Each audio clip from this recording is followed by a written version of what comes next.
Witam serdecznie, tu Maryna z Grema Scrapart. Dziś przygotujemy steampunkową kartkę dla dziadka z kieszonką na voucher.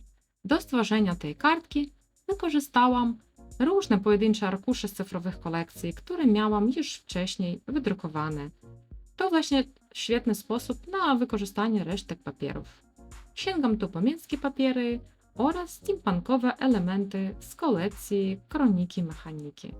Materiały oraz linki do sklepu Karoliny znajdziecie w opisie filmu.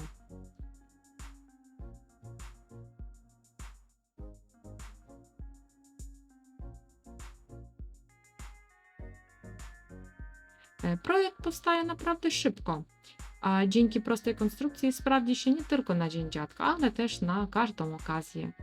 Wymiary kartki można łatwo dopasować do wielkości vouchera lub innego drobnego prezentu, który chcemy umieścić w kieszonce.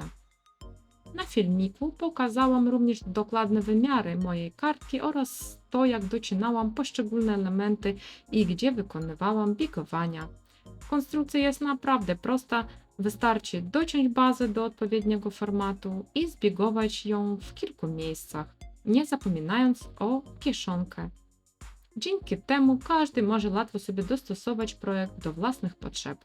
Wystarczy zmienić szerokość lub wysokość tak, aby idealnie pasowała do wybranego vouchera lub czegoś innego. W miejscach, gdzie zaznaczyłam długopisem, nakładamy klej lub taśmę. Zapraszam do tworzenia razem ze mną.